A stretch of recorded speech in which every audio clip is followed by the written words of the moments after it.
Alright, this is how you process the green apples for the Hammy Smith croissant and also do the salt brine.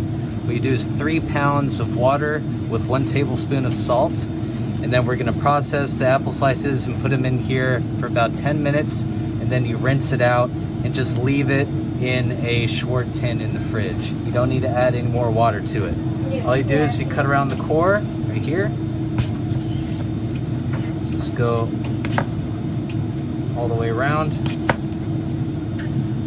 Try not to get any of the seeds or this part right here. And then you're just going to cut about 1/4 inch slices. It looks about good right here, and just add it to here. And you can do multiple apples. It should last a couple of days.